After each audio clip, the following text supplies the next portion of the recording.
This intersection about...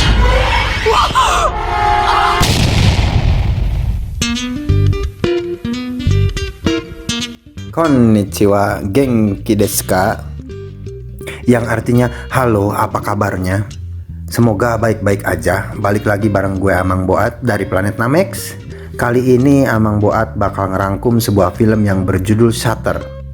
Shutter ini merupakan sebuah film Amerika Serikat yang rilis pada tahun 2008 yang disutradarai oleh Masayuki Ochiai, yang diperankan oleh Joshua Jackson dan Rachel Taylor. Film ini bercerita tentang sepasang pengantin baru yang merencanakan berbulan madu ke Tokyo.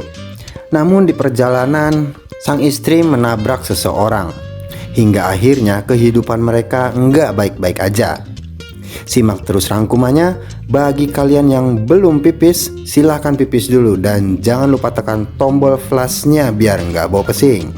Yuk kita masuk aja ke ceritanya coy.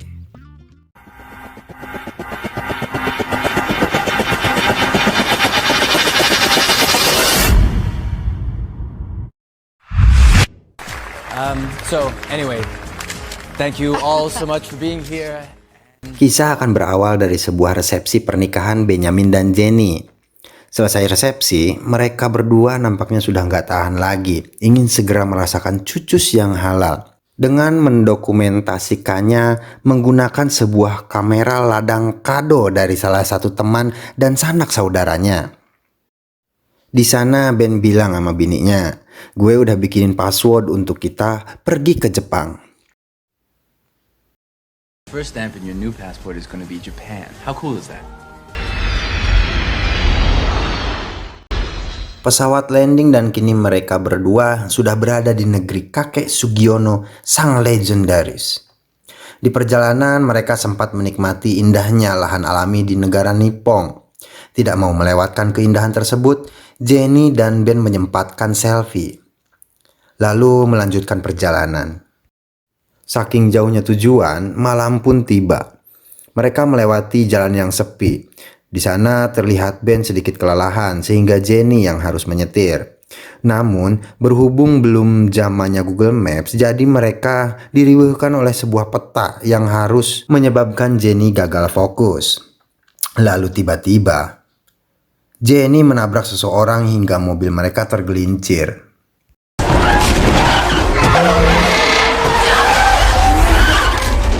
Namun anehnya, korban langsung menghilang tanpa jejak. Atas kejadian tersebut, Jenny menjadi merasa bersalah. There's nothing here, Jane. Arigatou gozaimasu.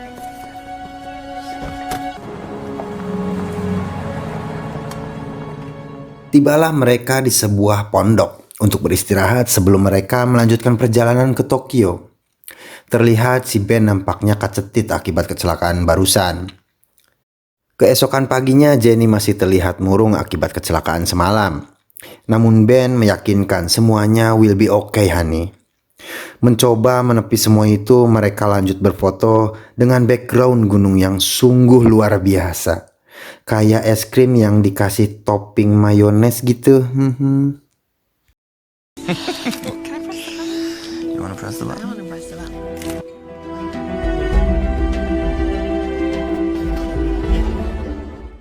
Scene berpindah pada kantor sebuah perusahaan di mana Ben akan bekerja. Hari pertama ngantor, Ben ngajak Jenny ke kantor untuk dikenalkan pada semua rekan kerjanya si Ben. Di meja resepsionis mereka bertemu Yoko, kerabat kerjanya dulu. Nggak tahu ya, kalau ngelihat muka-muka cewek orang Jepang tuh, otak saya langsung ke kakek Sugiono. Sulit lah. Congratulations on the job. Thank you. Diceritakan si Ben ini dulunya pernah bekerja di Jepang juga. Jadi mereka memang sudah akrab sedari 2 tahun silam. Di sana juga diperlihatkan sahabat karibnya, yaitu Bruno. Bruno meminta maaf jika harus mengganggu waktu bulan madu Jenny dan Ben, karena klien mereka sudah menunggu di ruangan. Benjamin bekerja di sana sebagai seorang fotografer profesional dan handal. Selesai meeting dengan klien baru, Bruno menyediakan sebuah gedung untuk Ben tinggal, sekaligus untuk studio cuci cetak foto hasil kerja Ben. Di studio mereka disambut oleh Seiko Nakamura. Doi adalah asisten barunya Ben. Yes, this is your assistant, Ben Shaw, Seiko Nakamura.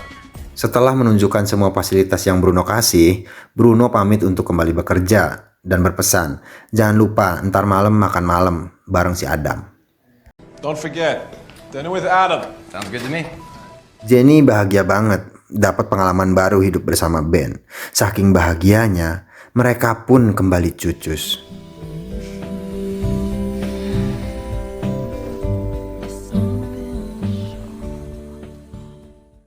Keesokan harinya mereka mendapati hasil foto sewaktu di pondok sesaat setelah mereka menabrak seseorang.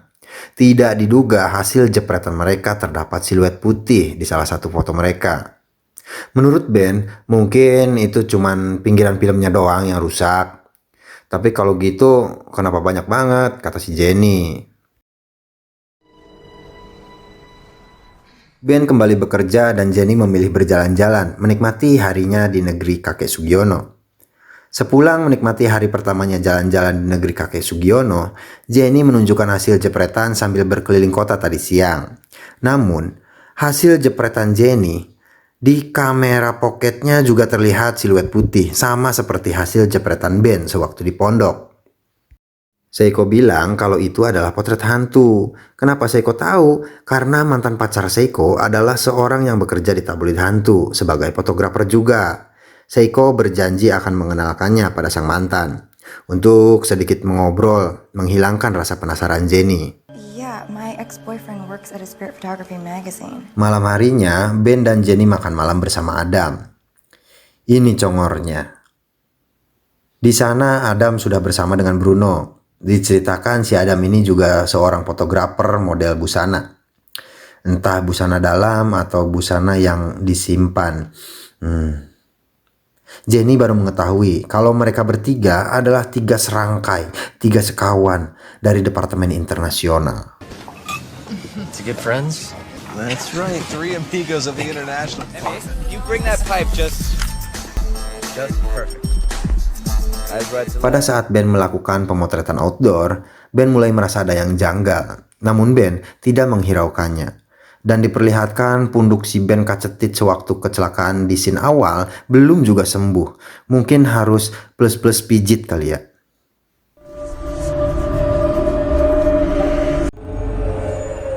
What did you say? What? No. Mitsuo is my ex-boyfriend. Scene berpindah pada Jenny. Konnichiwa. Jenny dibawa oleh Seiko ke kantor sang mantan, yaitu Mitsuo. Ini rarainya. Mitsuo bilang, kebanyakan foto yang kami terbitkan itu fake. Karena foto-foto seram asli itu susah untuk didapat. Tapi ini bukan berarti sama sekali nggak ada foto yang asli. Mitsuo menunjukkan foto asli yang pertama kali dipublikasikan di majalahnya, yaitu fotonya waktu kecil, sesaat setelah ibunya meninggal. Lalu Mitsuo menunjukkan sebuah ruangan yang penuh dengan foto asli. Menurut Mitsuo, jika hasil foto kita terdapat siluet kayak gitu, artinya mereka mencoba mengatakan atau menyampaikan sesuatu atau semacam pesan gitulah. Semodelan cinta tak terbalas atau urusan yang belum kelar atau punya hutang kali. All across the world. I think it's a case of strong emotions making themselves heard. Coba deh pikirin, ngapain berusaha munculin eksistensinya kalau memang nggak ada hutang di antara kita. Mitsuo menawarkan untuk menemui seseorang yang bisa berkomunikasi. Kalau di kita mah Kijoko Bodo gitulah, salam 3 periode. Balangsak anjing lah. We had him take a look at a bunch of photos here. Scene kembali ke Benyamin. Terlihat Ben sedang mencuci piring. Ya nyuci foto lah. Dan dikejutkan oleh hasilnya. Di sana terlihat sosok asing, sosok seorang wanita dan tiba-tiba Seiko datang. Lalu scene berpindah pada Jenny. Seperti biasa, saat Ben bekerja keseharian Jenny hanya luntang-lantung gak jelas. Diperlihatkan Jenny hendak berpulang dengan menaiki kereta. Namun tiba-tiba seorang bocah memandangi Jenny.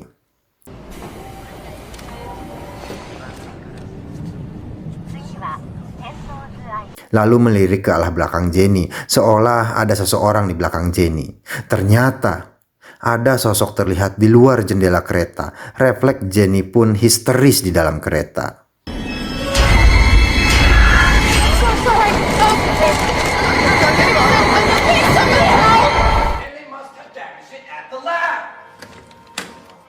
Setibanya di rumah, terdengar Ben sedang ngomel-ngomel pada Seiko. Akibat hasil foto outdoornya kemarin, hampir semuanya rusak karena siluet. Dan itu nggak bisa dilakukan pemotretan ulang, karena budget dan jadwalnya. Jenny bilang foto kayak gini tuh udah nggak asing. Ini foto sama kayak foto kita waktu di pondok. Tapi Ben malah berasumsi kameranya yang rusak karena benturan saat kecelakaan. Karena menggunakan kamera yang sama. Seen this before. Like the pictures from the cabin. The same camera must have got banged up in the crash. Ben gegerendang karena masalah ini berpotensi dipecatnya Ben dari perusahaan. Lalu Jenny bilang, "Aku melihatnya. Aku melihat cewek yang aku tabrak. Doi ada di kereta barusan." Namun Ben kekeh nggak percaya hantu dan berusaha menenangkan Jenny. Namun Jenny kekeh, akhirnya mereka berantem dan pisah ranjang. Yang satu sieun jurig, yang satu sieun dipecat. If it wasn't for I Bruno... saw her. Anything at all, anything since the crash. Jane, I haven't seen any ghosts. Keesokan harinya, Ben pergi ke rumah sakit untuk ronsen punuknya karena keluhan kacetitnya nggak sembuh-sembuh. Namun hasil ronsen menunjukkan semua baik-baik aja. Sepulang dari rumah sakit, Ben kembali bekerja dan mencuci piring. Ya nyuci foto lah. Tiba-tiba sosok wanita muncul. Belum sempat Ben melihatnya, telepon berbunyi. Jenny menelepon, meminta maaf, dan meminta untuk tidak pisah ranjang. Ben melepaskan gagang teleponnya dan kembali masuk ke ruangan cuci piringnya. Ya cuci foto lah. Wanita itu sedang duduk di sana. Lalu tiba-tiba Ben berteriak.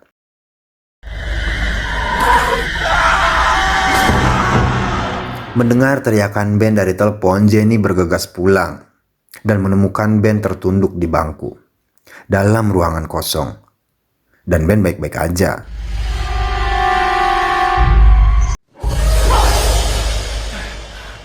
Mungkin doi stres dan halusinasi karena kepikiran bakalan dipecat gara-gara foto yang rusak. Tapi Jenny terus mengintimidasi Ben. Lu pasti lihat cewek itu. Iya kan?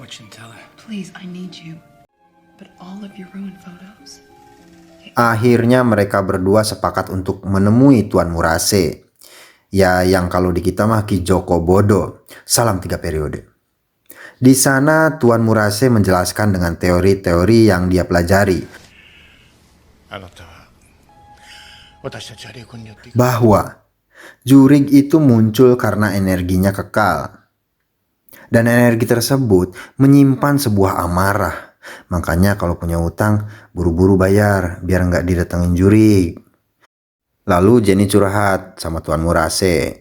Kami sempat nabrak seorang gadis. Dikhawatirkan doi mokat, terus jadi jurig, terus nuntut balas, terus kumaha. Aku takut. Tuan Murase lalu berkomunikasi lewat foto mereka sewaktu di pondok. Namun tiba-tiba Tuan Murase ngomel-ngomel pakai bahasa Jepang, lalu mereka pergi.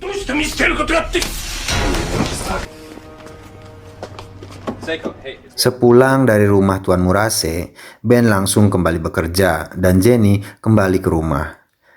Di rumah Jenny kembali memeriksa foto-foto hasil jepretan Ben. Dari foto-foto tersebut, Jenny menangkap sebuah pesan bahwa siluet tersebut semuanya menutupi salah satu lantai gedung di mana Bruno bekerja. Jenny menemui Seiko untuk meminjam kamera Polaroid untuk mencari sumber siluet tersebut. Dengan berbekal kamera Polaroid, Jenny menuju gedung TGK dan melihat di denah gedung. Lantai berapa sih itu? Yap, lantai 17. Jenny masuk ke ruangan itu, lalu energi pun muncul yang menyebabkan lampu korslet dan berkedip. Jenny memotret random ke setiap penjuru ruangan mencari hasil siluet untuk mendapatkan petunjuk selanjutnya.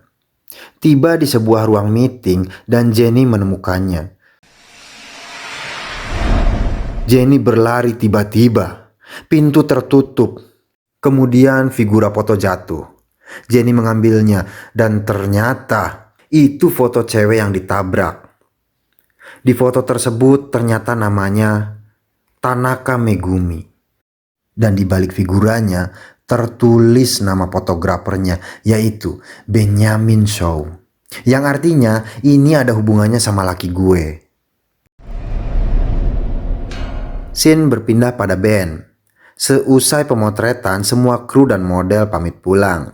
Di sini energi kembali muncul. Listrik mati, namun peralatan foto semua aktif dan memotret acak. Dan tiba-tiba, itu hanya paranoid si Ben. Tiba-tiba Jenny datang membawa foto Megumi. Dan Ben pun speechless. You know who she is. Akhirnya Ben bercerita pada Jenny. Megumi adalah seorang penerjemah yang pernah dipacarin sama si Ben. Dikisahkan Megumi adalah seorang gadis yang terkekang di rumahnya. Namun setelah bertemu Ben dan kawan-kawan, itu merubah dan membebaskan Megumi. Pekerjaan Ben, cucus, dan kehidupan bersama Ben dan kawan-kawan membuat bahagia Megumi. Megumi banyak menghabiskan waktu di tempat Ben. Sampai suatu ketika bokapnya meninggal. Setelah itu Megumi jadi berubah, menguasai Ben. Berhubung Ben gak cinta sama si Megumi, sedangkan Megumi teramat sangat ketakutan kehilangan seseorang setelah kehilangan bapaknya. Megumi cenderung posesif dan membuat Ben risih. Lu kebayang gak sih sama cewek yang ngintil sana ngintil sini? Megumi selalu ngebuntutin Ben kemanapun Ben pergi. Bruno dan Adam bilang, biar kita dah yang ngatasin. Setelah itu Megumi gak pernah kelihatan lagi. Mendengar itu Jenny kecewa karena lakinya udah mencampakkan Megumi setelah kau cucusi dia dan bilang tidak mencintainya, lalu kau mencampakkannya. Brengsek lu. It's just so crazy. Scene berpindah pada Adam. Terlihat Adam nampaknya akan sedikit bersenang-senang bersama model barunya. Setelah mendapatkan beberapa jepretan, akhirnya Adam tewas akibat energi Megumi lewat kameranya. Ben mendapat kabar via telepon dari Bruno bahwa sahabatnya Adam tewas. Setelah berkabar kepada Ben, kini Bruno yang diteror oleh Megumi. Ben berusaha menghubungi Bruno karena seharusnya Bruno datang untuk melihat Adam.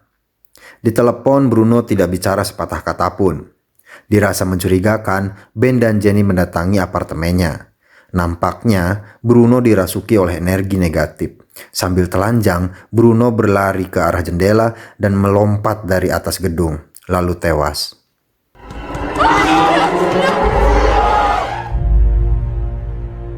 Jenny berkomentar, semua ini bukan sebuah kebetulan. Kita yang menabrak Megumi, tapi kenapa Bruno dan Adam yang ditewaskan? Lalu di depan pintu mereka mendapati kiriman dari Amerika, berisi foto resepsi pernikahan. Di sana terlihat Megumi sudah ada sejak mereka masih di Amerika. She was with us before we got here. Melihat itu, Ben dan Jenny berusaha mencari Megumi ke rumahnya untuk mencari tahu apa yang sebenarnya terjadi. Setibanya di rumah Megumi, didapati Megumi sudah tidak bernyawa akibat menenggak racun.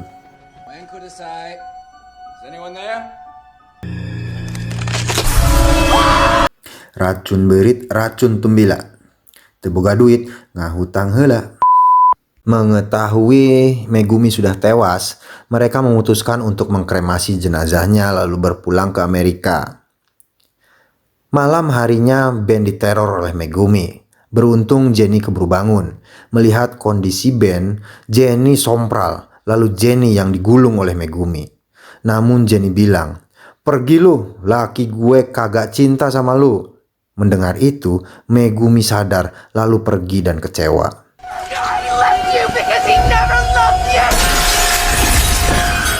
Keesokan harinya, Ben dan Jenny mengkremasi jenazah Megumi lalu berpulang ke Amerika. Setibanya di rumah Amerika, mereka berdua merasa tenang karena semua sudah berakhir. Jenny mengambil kamera yang digunakan untuk memotret mereka seusai resepsi, lalu pergi ke Aini Foto untuk mencucinya. Tidak disangka ternyata di sana terlihat Megumi, tidak rela Ben mencuci si Jenny. Lalu Megumi menghilang di balik potret Jenny di dinding.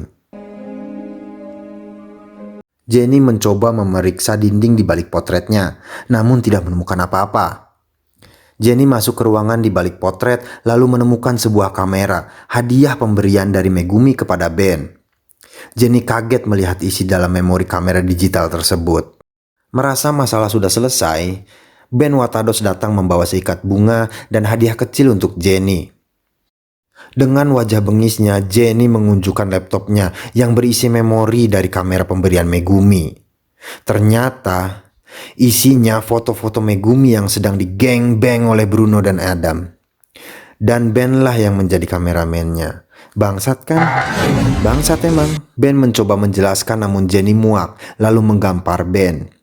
Ben terus mencoba menjelaskan tentang sosok Megumi dan apa yang terjadi dalam memori kamera tersebut. Ben bilang, kami cuma memberi obat tetes mata pada minumannya. Terus difoto. Hasil fotonya dipakai buat ngancam kalau Megumi masih ogohan, fotonya bakal diunjukin ke bokapnya. Namun, setelah sesi pemotretan, Adam dan Bruno nggak sanggup kalau melewatkan momen Megumi teler tapi nggak dicucus. Setengah nggak rela, Ben hanya terdiam melihat Megumi digangbang. Ben menyadari dirinya salah, tapi apa daya, mereka sobat kental, jadi yang bisa dia lakuin ya cuma diem aja. Itu sebabnya Bruno dan Adam yang Megumi sikat. Akhirnya Jenny sadar. Megumi telah mengingatkan bahwa pria yang lu nikahin itu bangsat. Mending sama gue aja Jen dah. Lebar aslina. Akhirnya Jenny pergi dan memutuskan untuk berpisah dengan Ben. Jen pergi, kini Ben berusaha mencari Megumi untuk menyelesaikan semua ini. Setelah beberapa foto dijepretkan oleh Ben, namun tidak ada tanda-tanda kehadiran Megumi.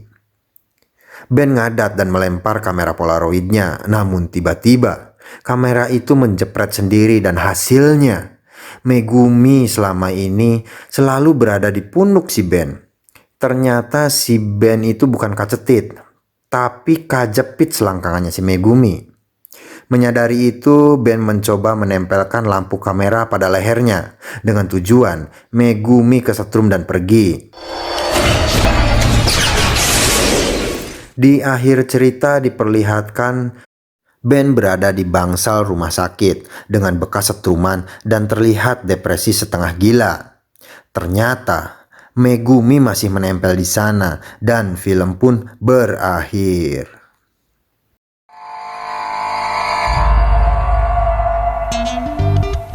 Dari film ini kita bisa ambil pelajaran. Banyak banget pelajaran yang bisa kita ambil. Salah satunya adalah jika sobat kita sedang bergengbang, sebaiknya kita ikut gengbang. Karena jika tidak, hidup kita akan dihantui oleh Megumi.